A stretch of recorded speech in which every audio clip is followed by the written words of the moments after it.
Políticas de la Universidad Ricardo Palma tiene el agrado de darles la más cordial bienvenida a la presente conferencia magistral sobre el tema El derecho y su contenido ético. A continuación presentaré a nuestra mesa de honor. Doctor Duberly Rodríguez Tineo, presidente de la Corte Suprema y del Poder Judicial. Doctor Magdiel González Ojeda, decano de la Facultad de Derecho y Ciencias Políticas. Doctor Jorge Luis Godensi Alegre, profesor de la Facultad de Derecho de nuestra Casa de Estudios. Doctor Marco Trigoso Suárez, secretario de la Facultad de Derecho y Ciencias Políticas, y la doctora Roxana Rodríguez Ponce, directora del Centro de Investigación de nuestra facultad. Para dar inicio a la presente conferencia, le damos la bienvenida al doctor Duberly Rodríguez,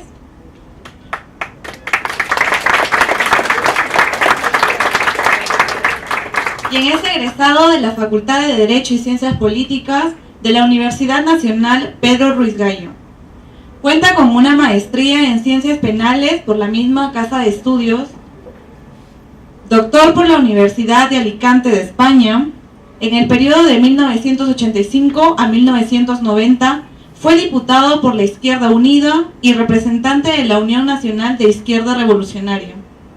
También ha ejercido la docencia en la Universidad Nacional de Cajamarca, la Universidad Privada de Tacna, la Universidad Nacional Jorge Basadre, la Universidad Particular de Chiclayo, así como en la Academia de la Magistratura. Es actual presidente de la Corte Suprema y del Poder Judicial. Recibámoslo con fuertes aplausos.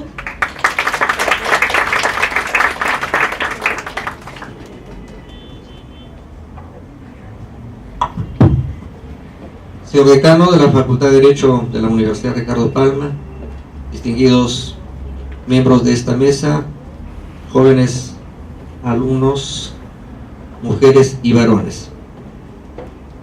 Bueno, vamos a tratar de hacer algunas reflexiones con ustedes esta mañana, no desde una posición de un experto en el tema, porque para empezar, para hablar de ética y para hablar de moral, hay que tener también un componente filosófico, porque todo está vinculado, digamos, a una concepción de la vida, del mundo, a una cosmovisión.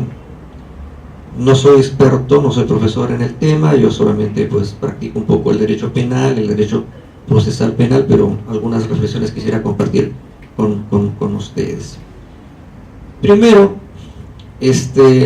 la relevancia o la distinción que podríamos hacer entre ética y moral. ¿Qué podrá ser la ética y qué podrá ser la moral? La ética es una reflexión filosófica, es decir, una cosa más un poco como metafísica, un poco ideal. Ese es el tema, la ética. Entonces, la ética es una reflexión filosófica respecto a aquello que llamamos moral. Es decir, la moral es más terrenal y la ética es un poco más, por decirlo en términos ya medios extremos, celestial, medio abstracto, ¿no? Entonces, si ustedes me dicen cómo podríamos entender ética y moral, ética son los principios y moral es la práctica. Ética es, yo podría leer a Kant, pues, o sea, podría hablar de tantos autores sobre ética, pero para moral me bastaría leer, qué sé yo, pues el manual de Carreño. ¿Han escuchado ustedes hablar del manual de Carreño? No, el manual de Carreño me dice, por ejemplo, cómo debo caminar acompañado de una dama en una calle, qué lugar debe ocupar la dama y qué lugar debo ocupar yo. Y Carreño va a decir que la dama debe ocupar la vereda pegada a la pared y yo debo ir hacia la pista, cosa que si pasa un carro me chanca a mí y no a la dama. La moral me dice que si estoy en un bus del Metropolitano y yo estoy bien sentado y soy joven estudiante de la Universidad Ricardo Palma y aparece una señora embarazada, la moral me dice que debo darle el asiento. O sea, es un tema como de reglas sociales. Entonces la moral es una cosa que está en el día a día, en la vida cotidiana, en tanto que la ética es pues ya reflexionar filosóficamente sobre la moral. Es una cosa de más abstracta, como nos dice nuestra acompañante. Entonces, volviendo, la ética es una reflexión filosófica sobre la moral. La moral ya es la práctica de la ética, ¿no? Entonces, esa sería una primera distinción entre ética y moral. Pero como estamos hablando ante un auditorio, diríamos, para abogados, aunque ustedes todavía no sean abogados, pero van a ser abogados. Claro, el doctor González es abogado, pues, y ha sido, pues, del Tribunal Constitucional, tiene una formación mucho más amplia que yo en temas filosóficos, ¿no? Pero yo, por ejemplo, he sido abogado litigante también. O sea, el abogado litigante es aquel que defiende ante los tribunales procesos civiles, laborales, penales. Entonces, desde el punto de vista ético, los abogados tenemos que tener una conducta ética, y para eso tenemos un código de ética de los abogados, y tenemos el famoso decálogo de los abogados, o del abogado, de un jurista uruguayo futuro, ¿cierto? Como los 10 mandamientos. Entonces, pero cuando nosotros somos abogados litigantes, intervenimos en un proceso civil, penal, lo que fuera, y obviamente siempre hay dos partes por lo general. Si estuviéramos en proceso civil, hay demandante y demandado. El demandante, por ejemplo, pudiera ser el propietario de una casa que está ocupada precariamente por un amigo que le encargó que le cuidara su casa por un tiempo, y ahora que regresa el dueño, el amigo no quiere irse, no tiene vínculo contractual, es una persona un poquito sinvergüenza y se quiere quedar ahí. ¿Qué tiene que hacer el propietario? Demandarlo para que salga de ahí por ocupación precaria. Entonces, ¿quiénes se enfrentan ahí? El demandante y demandado. ¿Quién es el que tiene que resolver? Un juez, que es un tercero imparcial. Y si estuviéramos en un proceso penal, ahí pues el famoso triángulo procesal, se enfrentan en la base Fiscalía, Ministerio Público que investiga y acusa, y la defensa y el imputado. Y en el vértice procesal del triángulo, es decir, arribita, como ese ojo divino que a veces se dibuja en un triángulo, ¿no? ¿Quién está arribita? El juez. Entonces el juez es el que está, diríamos, al margen de las partes. El juez es un tercero imparcial. Las partes son partes parcializadas. El demandante quiere ganar, el demandado quiere ganar, el Ministerio Público quiere ganar el caso, la defensa de mi amigo César Nakaseque quiere ganar el caso. Las partes tienen intereses particulares, intereses parciales. Las partes son parcializadas. El juez es un tercero imparcial. El juez tiene que ser imparcial, ¿ante quién? Ante las partes. Y el juez, además de ser imparcial ante las partes, el juez tiene que ser independiente frente a los poderes fácticos. Poder económico, poder político, y ahora lo que está de moda, el cuarto poder, el poder mediático de la prensa. La prensa hace los juicios paralelos, la prensa condena o absuelve por anticipación. Por ejemplo, ahorita tenemos ya condenados mediáticos, es decir, están recién investigados pero ya son condenados mediáticos.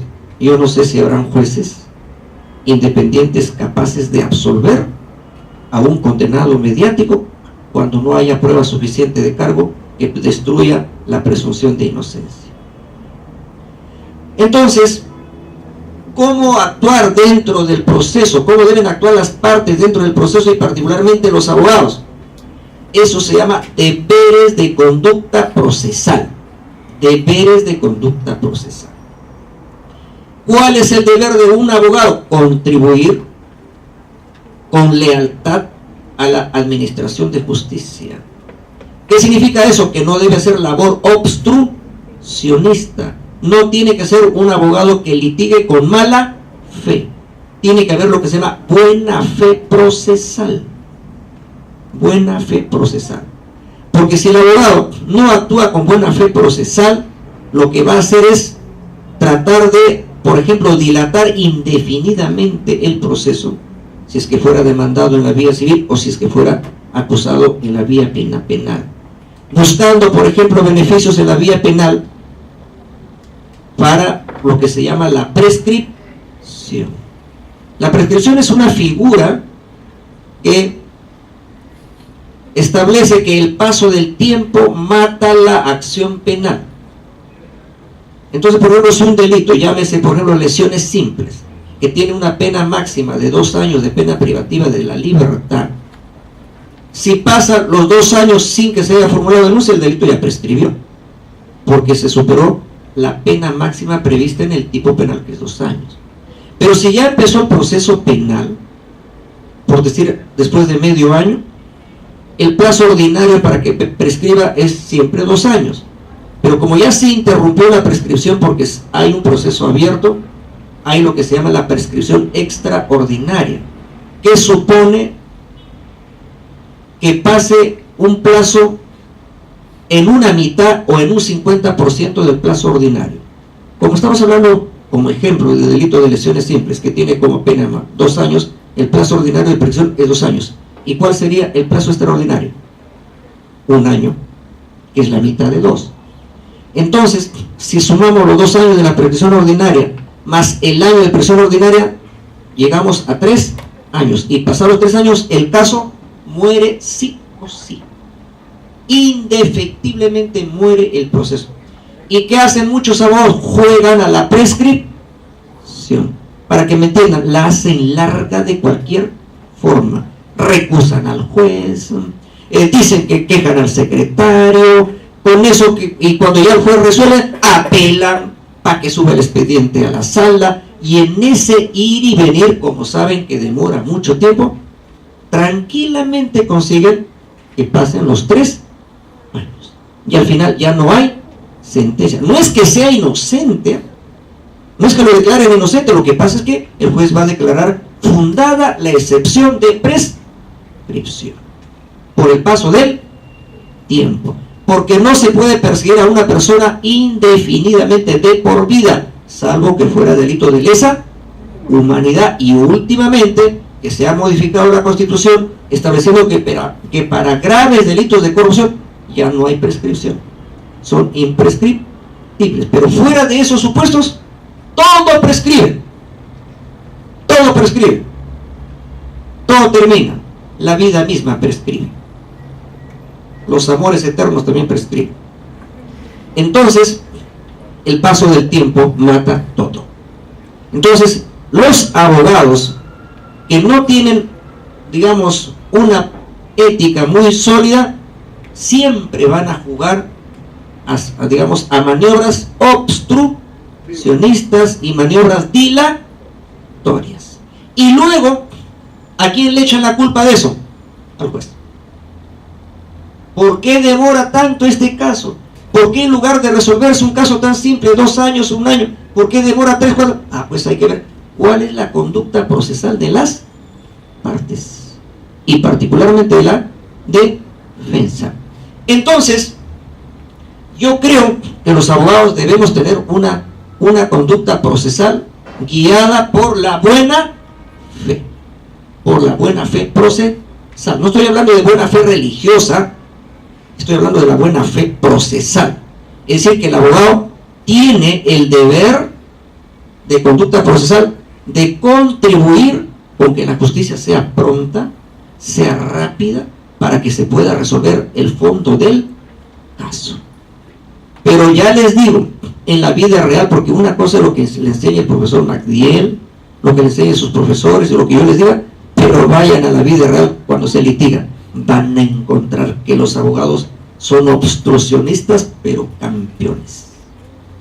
Y como los litigantes lo que les interesa es el resultado, ¿qué les importa que el abogado haga labor obstruccionista? No. Como ellos quieren ganar el caso a toda costa, bueno, al final permiten que el abogado sea el que dirija todo. Entonces, sobre todo los abogados mediocres son los que juegan con mala fe procesal. Y el abogado mediocre es aquel que, como no puede ganar el caso con razones, lo quiere ganar con malas artes. Y entonces para eso recurre a maniobras obstruccionistas, faltando a sus deberes de conducta procesal. Deberes de conducta procesal frente al juez, frente al proceso. Pero también ustedes me van a decir, ¿cuál es el deber del abogado frente a su patrocinado? También es un tema moral, también es un tema ético. El abogado, para empezar, tiene que ser leal con su cliente, leal. No tiene que ser desleal. Es como cuando uno hace un juramento matrimonial. El esposo y la esposa juran al otro serle fieles y leales. El abogado de alguna manera hace como una suerte de juramento, aunque formalmente nunca lo haga, de defender a su patrocinado con lealtad. Con lealtad. No ser desleal. ¿Qué significa defender a un patrocinado con lealtad? Defenderlo de comienzo a fin, como si fuera su propio caso, su propia defensa. Eso supone, por ejemplo, que el abogado no se debe vender a la otra parte. Pero en la vida real ocurre, sí ocurre. Esos abogados mediocres, formados en esas universidades bambas que hay en el Perú que regalan los títulos, esos abogados no tienen principios, no tienen ética, no tienen moral. Entonces, por ejemplo, si yo como abogado de esos, del montón, recibo el encargo para defender a una persona X y le voy a cobrar $3,000 por la defensa, pero viene la otra parte y me dice, doctor, pero mire, en este mundo hay que ser pragmático, hay que ser práctico, hay problemas que resolver.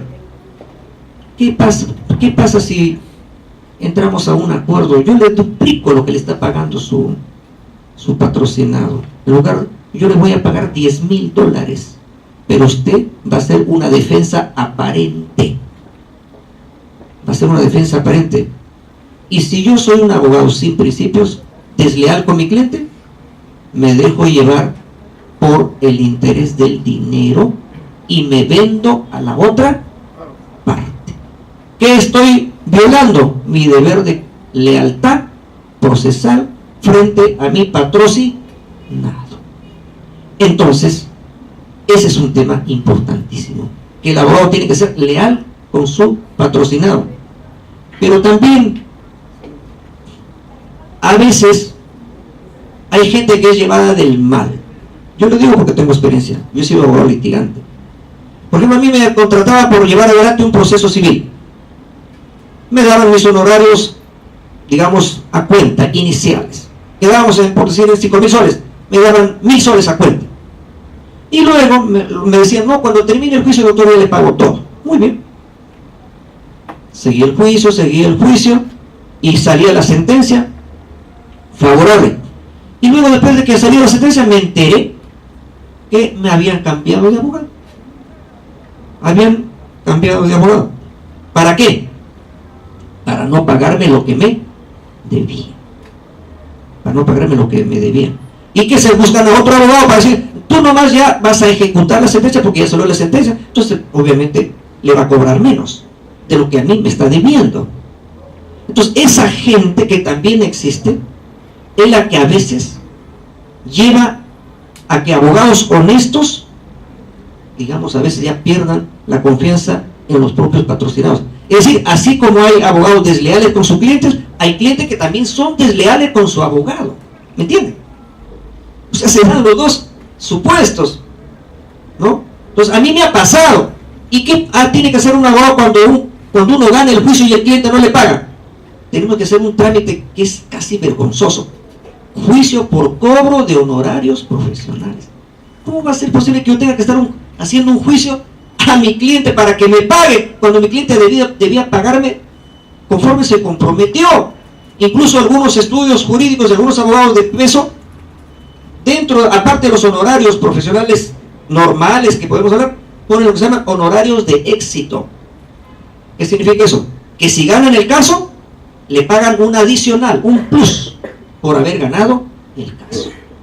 Entonces, también es verdad que así como hay abogados desleales con sus clientes, también desgraciadamente hay clientes desleales con los abogados.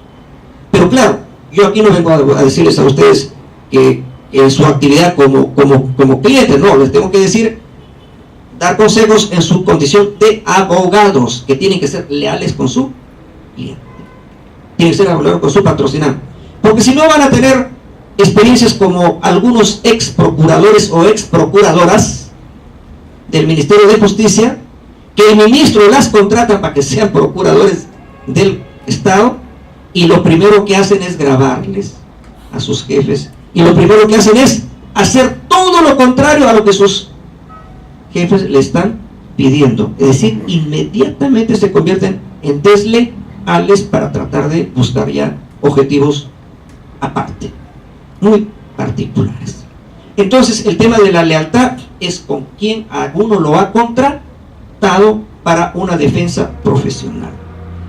Si es que nosotros somos leales con nuestros patrocinados, tendremos derecho a cobrar lo que se llama honorarios profesionales, que se arreglan voluntariamente porque no hay tarifa. Antes había una tarifa, pero ahora ya no existe tarifa. Que un juicio de alimentos cuesta tanto, que un desalojo cuesta tanto. No, eso lo decide libremente el abogado con el cliente. Eso es de libre acuerdo. Pero la palabra, mire, honorarios, ¿de qué palabra deriva la palabra honorarios? De honor. Porque cuando los viejos abogados en la Roma comenzaron a recibir pagos en forma de especie, vale decir cosas, una gallinita, un cabrito, un chanchito, ¿no? Porque los primeros abogados eran llamados por la gente porque eran personas notables, y para esa persona llamada era un honor que lo hayan llamado para defender, pero defendía gratuitamente, porque no es que era un honor. Por ejemplo, yo puedo ser profesor honorario de esta universidad, y decir que yo no voy a cobrar, pues vendré a dar una charla cuando me inviten. Profesor honorario, me han dado por honor, y a mí me han dado el honor de ser profesor honorario. Entonces yo no tengo por qué ponerle precio a mi participación. Entonces la primera defensa de los abogados eran gratuitas, por honor, porque era un honor que a una persona lo llamen para defender. Pero cuando ya eso se hace una actividad más o menos constante, es obvio que las personas a las cuales uno defiende ya comienzan a retribuirle, y eso ya se le llamó honorarios.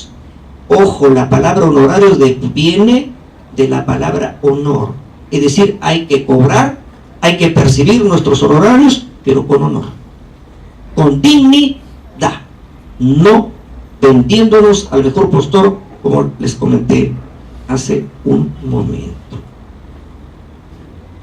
Segunda reflexión, ética y derecho. La ética son valores, son principios axiológicos, es reflexión filosófica, etc. La moral es práctica de esa ética. Pero ¿qué relación hay entre ética y derecho? Claro que tiene que haber relación. La ética, los principios éticos son orientaciones que tenemos en la vida, ¿no? Pero ¿es lo mismo ética y derecho? No. La ética son orientaciones. El derecho es norma obligatoria. Entonces, las normas éticas o morales son de cumplimiento voluntario. En cambio, las normas jurídicas son de cumplimiento obligatorio, y además tienen detrás la fuerza coercitiva del Estado. Es decir, se cumplen a la buena o a la mala. Para que me entiendan. Norma moral o ética: dar el asiento en un bus a una persona inválida. Si quiero, la cumplo. Si no me da la gana, me hago el desentendido, miro para otro lado y sigo bien sentado. ¿Me van a juzgar por eso? ¿Me van a procesar por eso? No. Claro, la gente dirá, qué malcriado, ¿no? Pero nada más. Me dará un poco de vergüenza, pero si soy un sinvergüenza, igualito. Eso es una prueba de que la norma ético-moral no es de cumplimiento obligatorio, es de cumplimiento voluntario. Depende de los valores que uno tenga. En cambio, la norma jurídica sí es de cumplimiento voluntario y detrás tiene una fuerza coactiva, coercitiva. Porque ¿qué diferencia una norma jurídica de una norma moral o de una norma social? En que la norma jurídica tiene fuerza coercitiva. Es decir, se tiene que cumplir a la buena o a la mala, en tanto que la norma moral o la norma ética depende de cada uno. Por ejemplo, mucho depende a veces de la concepción religiosa que uno tenga. Porque si uno tiene una concepción religiosa que puede asimilar a esa norma como un mandamiento divino, entonces incluso si uno incumple esa norma, ¿qué categoría le está dando? Categoría de pecado. Y si uno le da categoría de pecado, ese pecado me va a llevar a mí al juicio final y me van a llevar probablemente al infierno, a quemarme en el fuego eterno del infierno. Si es que obviamente tengo por delante esa creencia. Pero también hay que ubicarnos en qué sociedad estamos. Estamos en el llamado mundo occidental y cristiano. ¿Por qué cristiano? Porque la religión predominante es el cristianismo, que tiene como eje a Jesucristo, a Cristo. Pero hay otro mundo, el mundo musulmán, el mundo árabe, que no cree en Cristo, cree en Alá, cree en Mahoma. Y el derecho de esos países sí es básicamente religioso. Ahí la religión prácticamente está por encima del derecho, o el derecho está subordinado a la religión. Pero en el caso nuestro, el derecho no está subordinado a la religión. Somos, por ejemplo, un Estado laico. Nosotros no tenemos, digamos, por qué establecer que estamos totalmente subordinados a la religión católica o cristiana, no, eso ya depende de cada uno. Entonces, la ética está también obviamente ligada fundamentalmente también a la religión, y la religión siempre asociado al tema del pecado.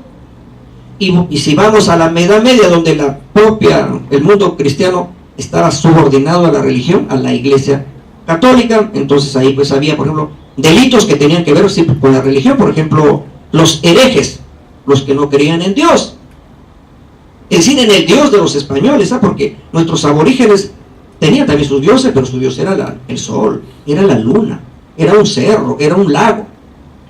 Entonces, pero nos impusieron una religión, la religión cristiana, pues quien no creía en esa religión, pues sencillamente era un hereje. O las brujas, las cacerías de brujas, la Edad Media, la Santa Inquisición, que de santa no tenía nada, porque más tenía de diabólica que de santa. Entonces, todo eso es que ahí se ponía por delante a la religión. Y el pecado y el delito era sinónimo de pecado. Sinónimo de pecado. Pero ahora eso ya no, pues, porque desde el punto de vista religioso, por ejemplo, es un pecado el adulterio. Pero desde el punto de vista del derecho penal, ya no es delito. ¿Es un ilícito? Sí, un ilícito civil que puede ser causal de divorcio, pero ya no existe el delito de adulterio. Pero si nos vamos a la religión estrictamente, sí, es una cosa grave, es pecado. No sé si mortal o no, pero es pecado. Entonces no podemos regresar a la Edad Media y poner, digamos, a la religión por encima del derecho o de las normas jurídicas. En el tema de la ética, también como abogados les quiero comentar que, por ejemplo, ¿a quién hay que defender si somos ya abogados? ¿Defendemos a todos los que solicitan nuestros servicios profesionales o escogemos a nuestros clientes? Claro, podemos escoger a nuestros clientes. Por ejemplo, para mí el abogado, no espero no lesionar a nadie, Para mí, el mejor abogado penalista del Perú es César Nakazaki. Servigo, Chiclayo. Pero César Nakazaki se ha hecho famoso defendiendo ¿a quién? A corruptos. Defiende casos de narcotráfico. Defiende ahorita a los Sánchez Paredes. Nakazaki. Si a Nakazaki le aplicáramos el tema ético y moral, Nakazaki no debería defenderlos, porque está defendiendo a narcos, está defendiendo a corruptos. Entonces, la pregunta es que yo les haría a ustedes cuando sean abogados: ¿defenderán a narcos? ¿Defenderán a corruptos? ¿Defenderán a violadores? ¿Defenderán a asesinos? A ver, ese es el tema. Es que si ustedes ponen a la moral por delante, no los podrían defender, pues. Porque ustedes dirán: ¿cómo voy a defender a un violador? ¿Cómo voy a defender a un feminicida? No confundamos ética con derecho. El derecho es aparte, es independiente. En otras palabras, dependerá de ustedes si los defienden o no los defienden. Y si los defienden, no los convierte a ustedes ni en narcos, ni en violadores, ni en asesinos, ni en cómplices. Simplemente están ustedes ejerciendo su carrera y su profesión. Como el médico, cuando tiene que curar a un paciente, le pregunta al paciente: oye, ¿tú eres narco? Oye, ¿tú eres violador? Él tiene que cumplir con su juramento hipocrático y curar y atender a quienes requieran de su servicios, y punto. Porque si ponemos por delante el tema ético y moral, nos generamos un dilema de los 1000 diablos y nos paralizamos y no sabemos qué hacer. ¿Me entienden? Pero ya también depende de cada uno, porque si ustedes tienen unos valores, pues, qué sé yo, son del Opus Dei, religiosamente hablando, seguramente van a decir que no para esto y para esto. Entonces, ¿a quién van a terminar defendiendo? ¿Quién? ¿Al Papa? ¿A los puros nomás? No. La defensa es irrestricta, es para todos. Todas las personas, incluidos los criminales más reprochables, tienen derecho a la defensa por el solo hecho de ser seres humanos. Entonces,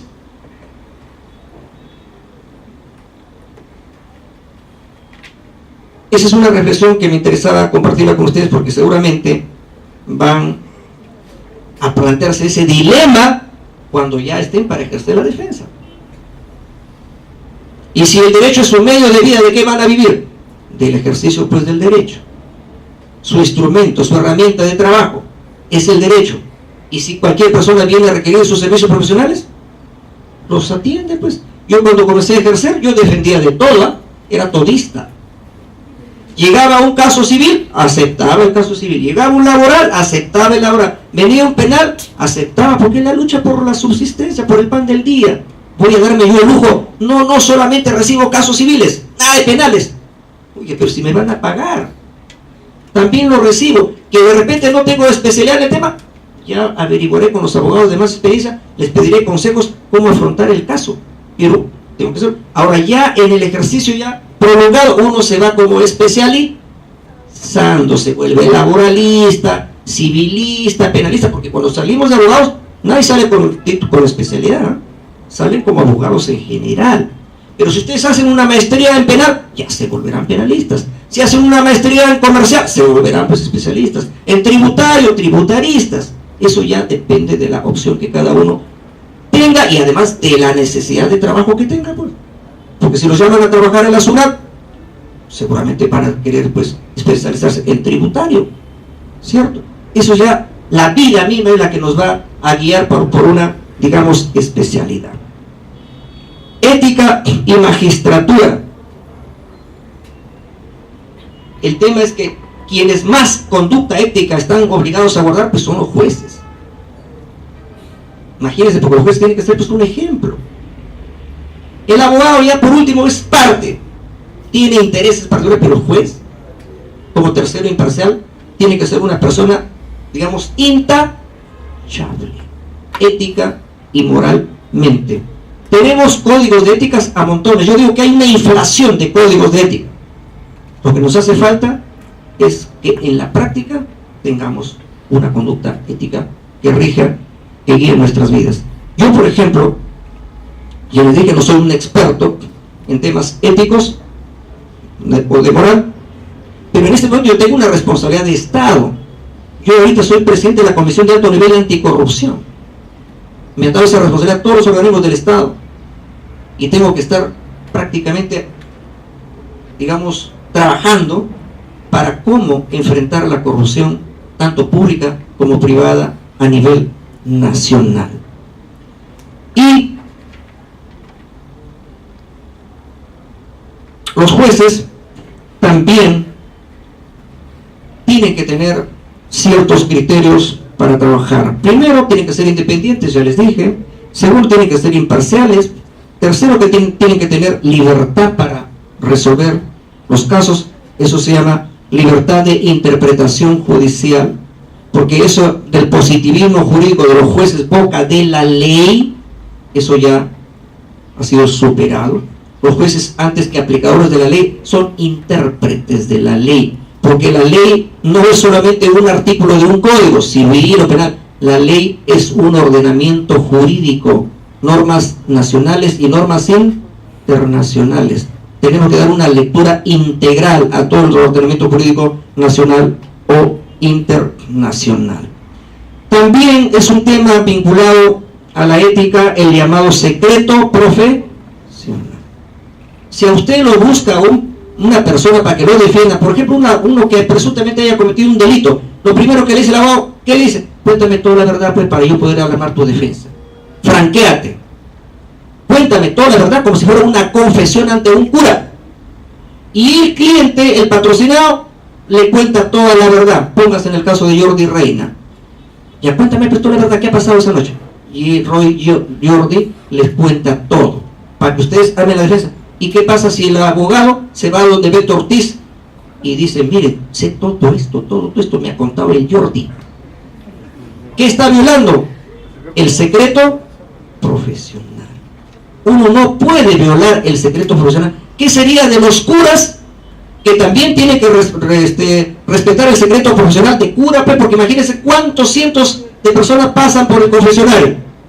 ¿Y qué pasaría si el cura o una señora casada le dice, padre, he cometido un pecado gravísimo, le soy infiel a mi esposo, estoy con el vecino?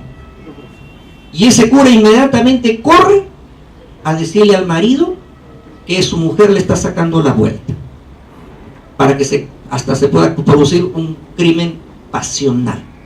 ¿Eso es correcto? No. Si hay personas que confían en uno, sobre todo en profesionales, eso genera un deber de guardar el secreto profesional. Ese es un tema que también cuando ustedes ejerzan la defensa tendrán que tenerlo muy en cuenta. Finalmente, me van a disculpar, no tengo mucho tiempo, tengo una agenda muy recargada, voy a hacerles un comentario. Yo como juez, debo ser un juez honrado, debo ser un juez honesto, porque si no soy un juez honrado, si soy un juez comerciante, pues debo dejar la judicatura y ponerme de comerciante, pues irme a Gamarra, irme a cualquier lugar, pues y poner un comercio, un negocio, pero yo no puedo poner precio a mi trabajo como juez.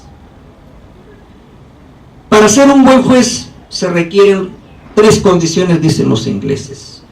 El primero y el más importante es ser honrado. Segundo, tener sentido común, sentido de justicia. Cualquiera puede ser juez si tiene sentido común. Y el último y el tercero es, si se sabe algo de derecho, mejor. Pero vean que es el tercero y último. O sea, el primer requisito para ser un buen juez no es saber derecho, no es saber de memoria todos los textos, todos los libros. No, el principal requisito es ser honrado. El segundo, tener sentido común. Y el último, saber algo de derecho. Claro que también debo saber algo de derecho, pero no es lo principal. No es lo principal. Esos son los 3 requisitos que tiene que tener un juez en la eventualidad, se los digo a ustedes, en la eventualidad de que ustedes también, en algún momento, dentro de las opciones de trabajo que tiene un abogado, puedan ustedes también pensar en la judicatura y ustedes también pues, pudieran querer ser jueces o juezas del Perú. Bien, gracias por habernos escuchado esta mañana.